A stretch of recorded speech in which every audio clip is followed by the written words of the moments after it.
Shalom saudara. Kita ketemu lagi saudara ya. Ya saudara, hari ini saya ingin melanjutkan saudara ya perenungan kita dari Kejadian 1 saudara. Saya akan mulai dari ayat yang kedua nanti ya. Oke, kalau saya dapat, saya akan bacakan untuk kita semuanya saudara ya. Kejadian pasal 1 ayat yang kedua.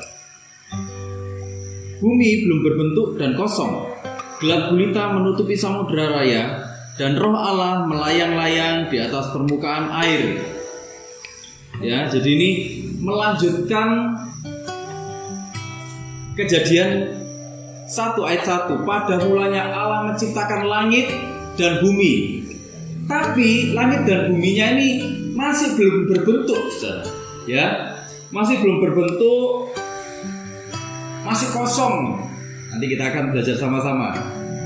Belum berbentuk, kosong tuh yang seperti apa, gitu ya. Nah, saudara, di ayat kedua nih Tuhan mulai menciptakan hal-hal yang ada di bumi, termasuk manusia. Jadi Tuhan tuh mulai bukan cuma menciptakan, tapi mulai mengatur, saudara.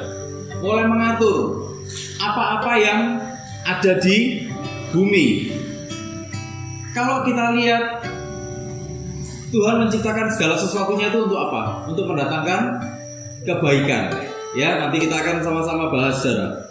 Nah, saudara, kalau nanti kita lihat satu persatu, saudara ya. Nanti saudara juga bisa baca di rumah bagaimana proses penciptaan dari hari pertama sampai hari ke-6, saudara, hari terakhir.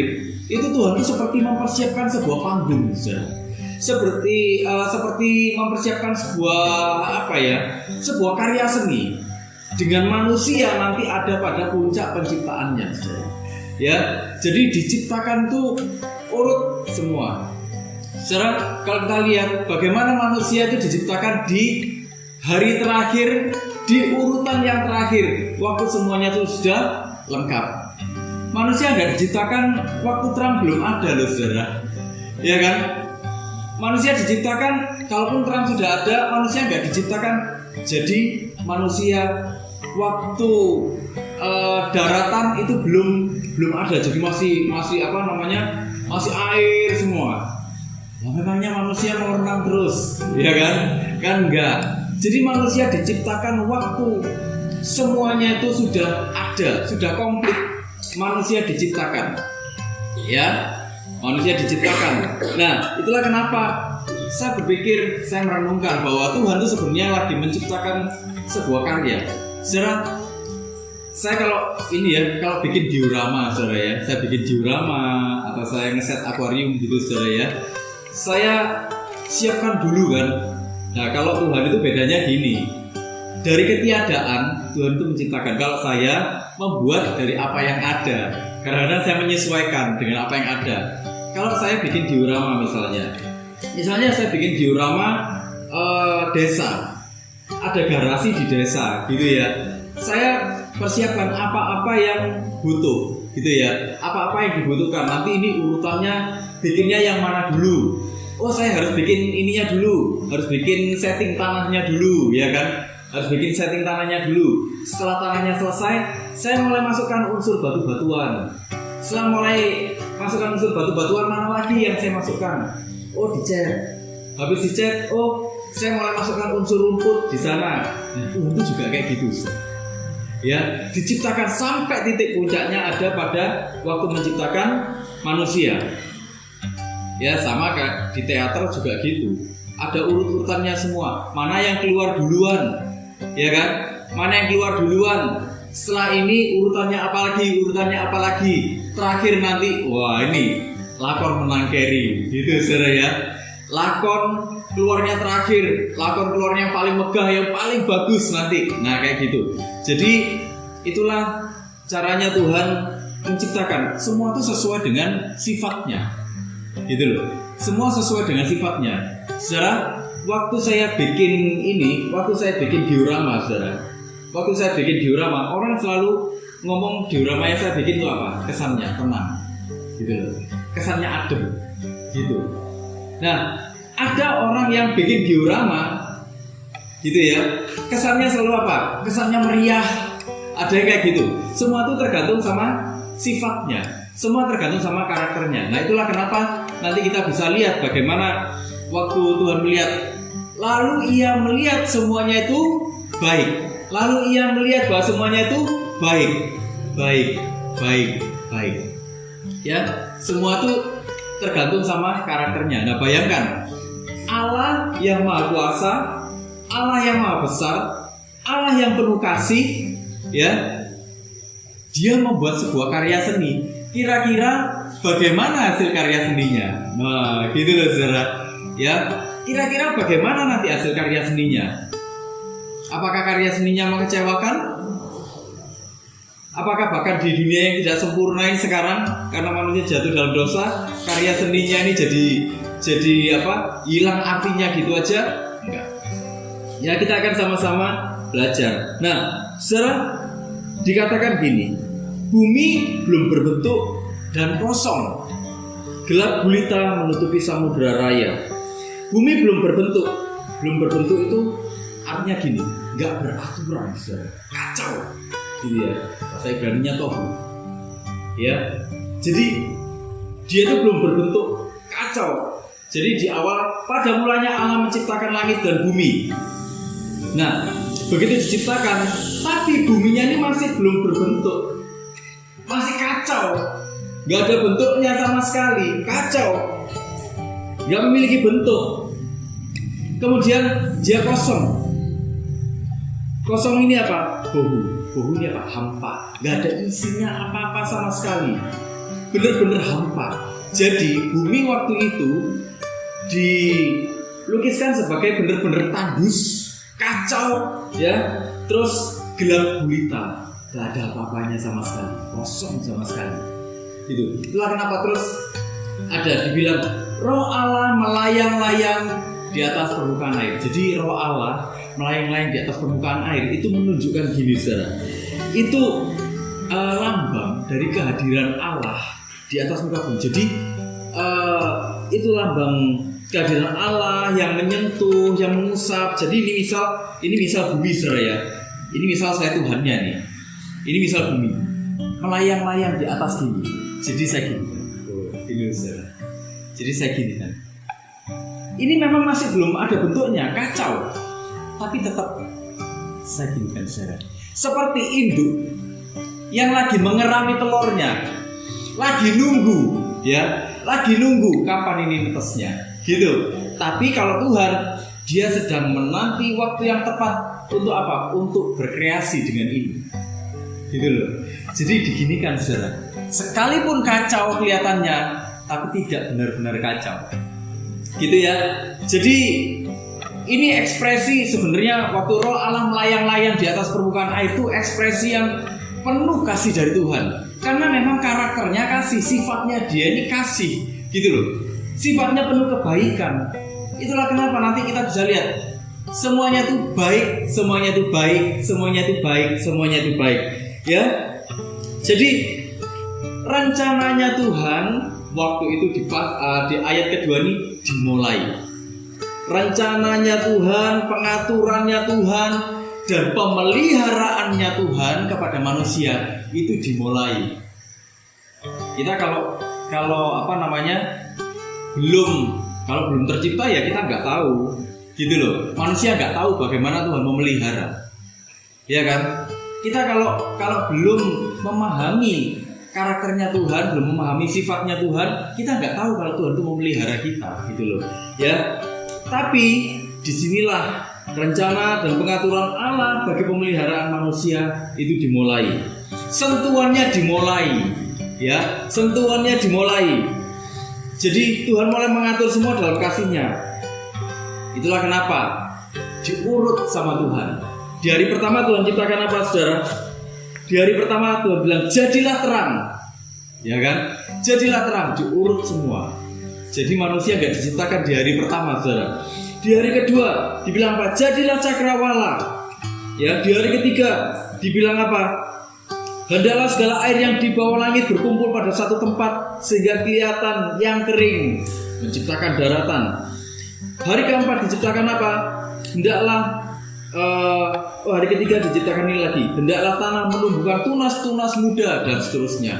Hari keempat dibilang apa? Jadilah benda-benda penerang pada cakrawala. Diciptakan itu urut semua, saudara. Urut semua. Kenapa? Karena Tuhan memikirkan kesejahteraannya manusia.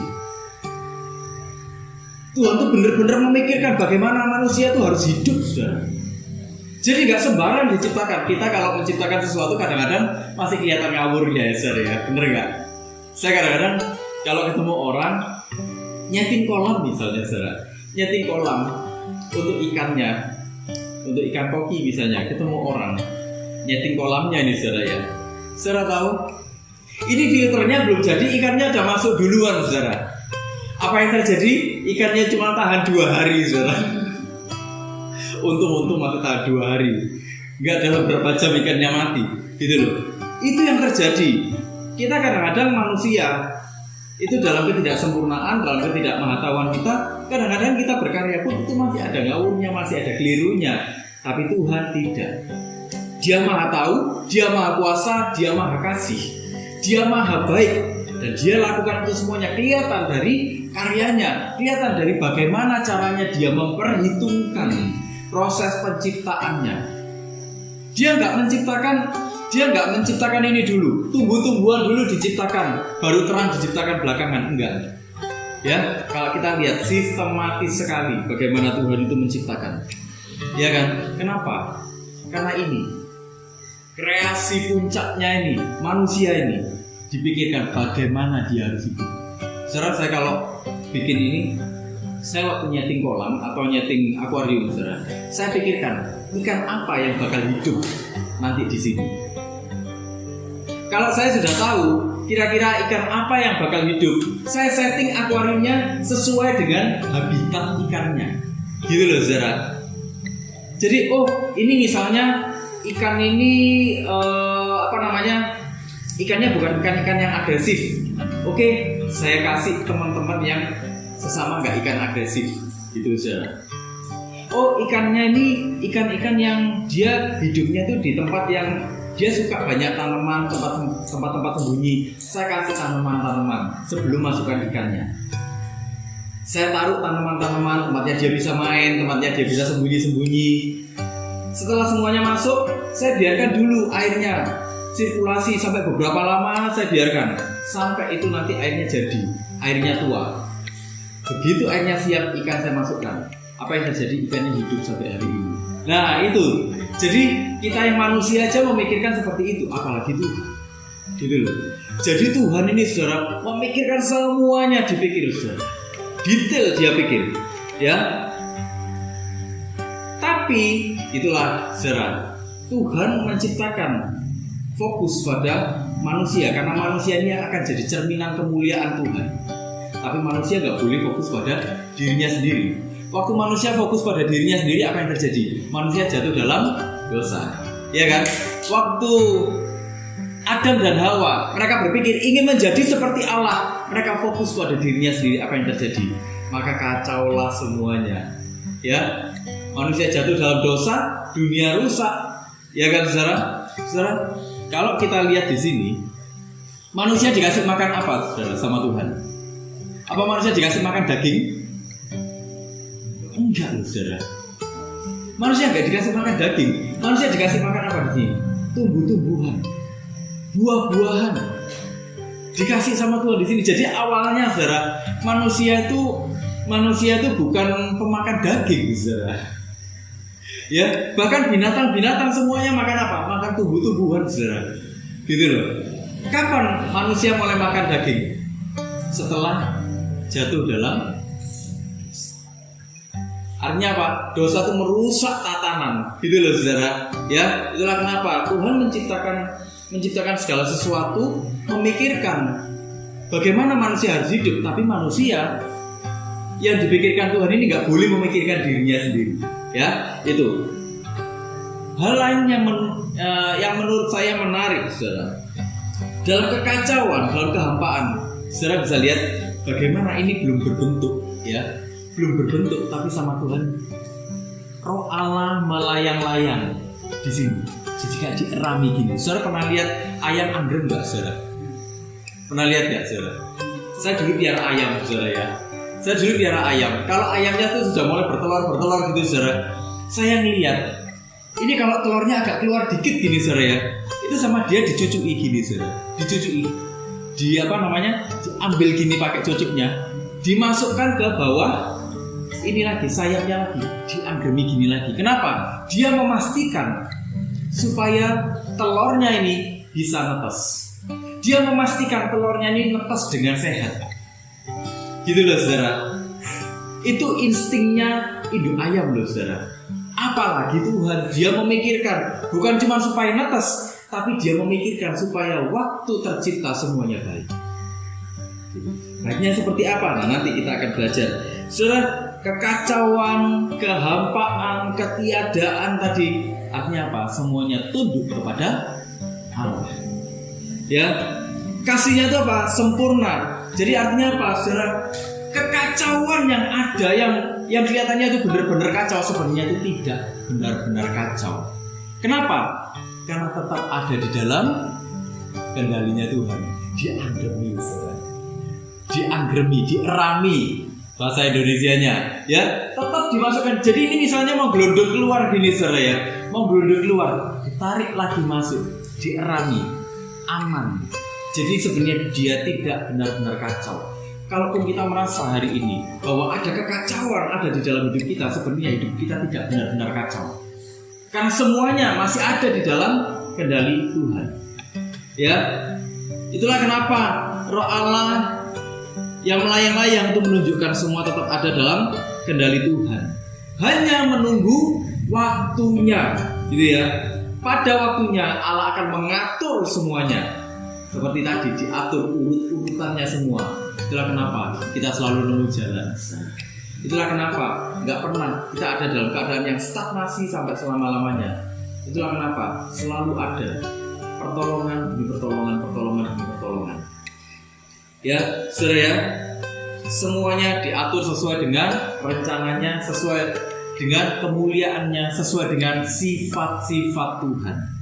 Ya, saudara, saya ingin bacakan. Waktu kita ngomong soal sifat-sifat Tuhan, kebaikan Tuhan, saya ingin bacakan beberapa ayat, saudara, di sini. Di Kejadian 1 ada 7 kali Tuhan ngomong baik, ya. Ayat keempat, Allah melihat bahwa terang itu baik, ya. Lalu dipisahkannya lah terang itu dari gelap, 1, ya. Yang kedua, ayat 10, lalu Allah menamai yang kering itu darat dan kumpulan air itu dinamainya laut. Allah melihat bahwa semuanya itu baik. Yang ketiga, ayat 12, tanah itu menumbuhkan tunas-tunas muda, segala jenis tumbuh-tumbuhan yang berbiji, dan segala jenis pohon-pohonan yang menghasilkan buah yang berbiji. Allah melihat bahwa semuanya itu baik. Ya, ayat yang ke-18, saudara. Dan untuk menguasai siang dan malam, dan untuk memisahkan terang dari gelap, Allah melihat bahwa semuanya itu apa? Baik. Ayat 21. Maka Allah menciptakan binatang-binatang laut yang besar dan segala jenis makhluk hidup yang bergerak, yang berkeriapan dalam air, dan segala jenis burung yang bersayap. Apa, saudara? Allah melihat bahwa semuanya itu baik. Ayat yang ke-25, saudara. Allah menjadikan segala jenis binatang liar dan segala jenis ternak dan segala jenis binatang melata di muka bumi. Apa, saudara? Allah melihat bahwa semuanya itu baik. Ayat ke-31. Maka Allah melihat segala yang dijadikannya itu sungguh amat baik. Ya, sungguh amat baik. Yang terakhir, kata baik yang dipakai di sini, saudara, top. Bahasa Ibrani-nya top. Top ini apa? Top itu baik, top itu menyenangkan, top itu memuaskan, top itu indah sekali. Dan uniknya, kata ini kata yang sederhana. Kata ini cuma dipakai untuk kata-kata yang sifatnya positif. Ya, kata ini nggak pernah dipakai untuk sesuatu yang negatif. Misalnya sesuatu yang menyakitkan, sesuatu yang untuk menggunakan digunakan untuk membunuh, kata-kata yang berkonotasi membunuh, menyakiti orang lain, itu tidak pernah sama sekali digunakan untuk yang seperti itu. Jadi top yang dipakai ini itu konotasinya positif semua, baik, indah, menyenangkan, mengesankan. Artinya apa? Waktu Tuhan bilang semuanya itu baik, Allah melihat semuanya itu baik. Bahkan di ayat 31 dibilang sungguh amat baik, sepenuhnya, sungguh-sungguh amat baik. Sungguh-sungguh amat apa? Sungguh-sungguh amat baik, amat menyenangkan, amat memuaskan, amat indah. Indah menurut siapa? Menurut Tuhan. Kenapa? Karena Dia ini Allah yang maha sempurna. Artinya kalau Dia melihat semuanya itu baik, semuanya itu indah, benar-benar indah dan benar-benar sempurna waktu itu. Saudara, kata-kata yang dipakai ini kata-kata yang sangat konsisten. Artinya apa? Sebenarnya kalau Tuhan menciptakan sesuatu dan Tuhan itu melihat itu baik, artinya apa? Sebenarnya kebaikannya pun itu konsisten. Kalau Tuhan bilang Allah melihat semuanya itu baik, kebaikannya itu pun konsisten sebenarnya. Sampai hari ini pun kita bisa merasakan, kita bisa melihat kebaikan Tuhan di dalam ciptaannya. Saudara, kalau kita pergi ke gunung-gunung, kita mengagumi nggak? Kita waktu pergi ke pemandangan gitu ya, kita kan kadang-kadang di kota ini kita dengan rutinitas hidup sehari-hari itu kesel nggak, saudara? Kesel ya, capek ya, jenuh gitu rasanya. Tiap hari lihat macet, tiap hari lihat ribut-ribut. Saya tuh saudara di perjalanan tuh sering lihat kecelakaan gitu ya saudara ya. Saya lihat kapan hari ada kecelakaan saudara, wah itu parah, sudah berdarah-darah keluar dari kepala, dari hidung, dari saya lihatnya kayak gitu-gitulah. Kadang lihat orang tiba-tiba jatuh sendiri dari sepeda motor saudara, jatuh sendiri dari sepeda motor, pingsan dia. Pernah suatu saat saya berangkat kerja gitu ya, jalan nggak ikut. Ini orang jatuh di belakang saya, saudara. Tahu-tahu berat gitu. Ada banyak kejadian. Kadang-kadang kita jenuh, akhirnya kita pergi kemana? Pergi keluar kota misalnya. Kita lihat pemandangan. Waktu kita lihat pemandangan, saudara terkesan nggak? Atau mungkin saudara ada yang suka laut. Saudara waktu lihat laut itu saudara bilang, wah bagus ya lautnya. Kadang-kadang kita akhirnya bilang gitu ya, mengagumi. Sampai hari ini kita masih bisa merasakan kebaikannya Tuhan. Sampai hari ini kita masih bisa merasakan keindahannya. Artinya apa? Kita ini bisa menikmati keindahan Tuhan. Kita melihat keindahan Tuhan itu terjadi sampai hari ini. Gitu loh. Konsisten. Gitu loh. Saudara, saya ingin bandingkan dengan satu ayat di Roma 8 ayat 28, saudara. Roma 8 ayat 28. Ini terkenal sekali ayatnya. Ya, saya akan bacakan untuk kita semua ya. Kita tahu sekarang bahwa Allah turut bekerja dalam segala sesuatu untuk apa? Mendatangkan kebaikan bagi mereka yang mengasihi Dia, yaitu bagi mereka yang terpanggil sesuai dengan rencana Allah. Nah, saudara, menarik. Turut bekerja. Allah turut bekerja. Saya ingin bandingkan dengan versi TSI, saudara. Dibilang gini, sekarang kita boleh yakin bahwa bagi kita semua yang mengasihi Dia, Allah selalu mengatur semua hal yang kita alami dan hadapi. Ingat saudara ya, Allah selalu mengatur semua hal yang kita alami dan hadapi, supaya hal-hal itu menghasilkan kebaikan, karena kita adalah orang-orang yang sudah dipilihnya sesuai dengan rencananya. Saudara, Allah turut bekerja. Turut bekerja itu sinergio. Sinergio itu artinya apa? Mengerahkan semua kekuatan bersama-sama. Tujuannya untuk apa? Untuk membantu, untuk melakukan sesuatu. Ini loh, yang namanya sinergi. Allah itu sinergi. Allah itu mensinergikan semua. Ya. Allah itu mensinergikan semua. Allah itu mengerahkan semua kekuatan bersama-sama, mengerahkan semuanya bersama-sama. Di dunia ini semua dikerahkan sama Tuhan. Gitu loh saudara. Semua itu dikerahkan sama Tuhan. Untuk apa saudara? Ya, untuk apa? Untuk menghasilkan kebaikan. Nah, baik ini apa? Baik ini agatis. Agatis ini apa saudara? Agatis ini gini, memang baik. Naturnya memang baik, murni dia itu. memang di dalamnya dia baik, sesuai dengan karakternya Tuhan, gitu loh. Memang murni sungguh-sungguh dia baik, dia nggak perlu dicari-cari lagi, memang sungguh-sungguh dia baik. Artinya apa? Kalau dia melakukan sesuatu, ya, kalau dia melakukan sesuatu mendatangkan kebaikan, pasti baik. Baiknya itu sungguhan, bukan baik yang abal-abal.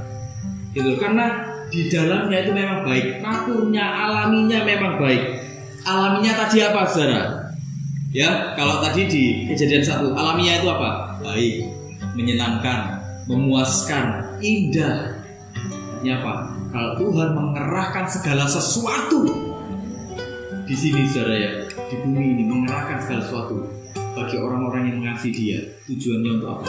Supaya kita menikmati keindahan, supaya kita ini menikmati apa? Kebaikan. Supaya kita ini menikmati apa? Menikmati kepuasan di dalam Tuhan. Gitu loh.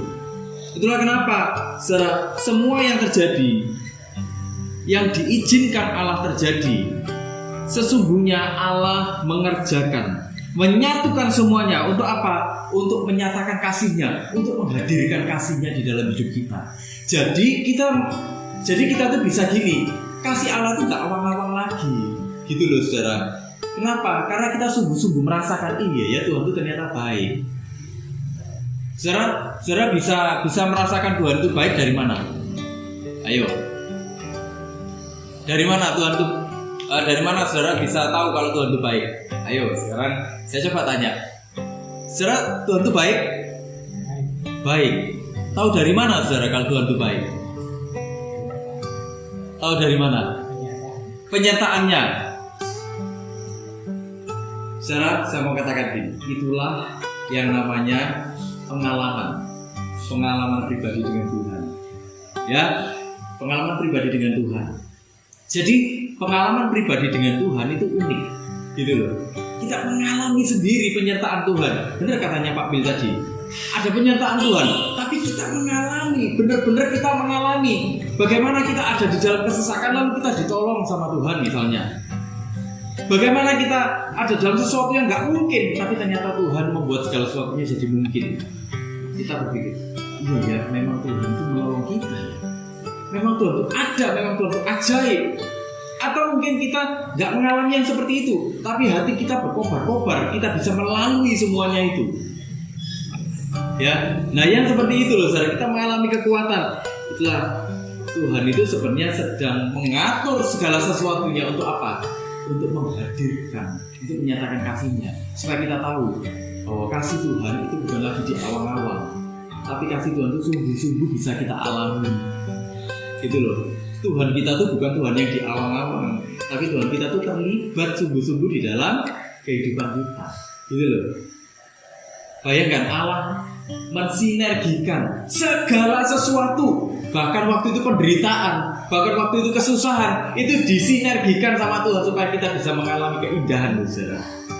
Nah, itu loh. Ya, jadi itulah hebatnya Tuhan. Dalam dunia yang tidak sempurna karena dosa, kita bisa menikmati Tuhan yang sempurna. Mestinya nggak mungkin, tapi kok jadi mungkin gitu loh ya.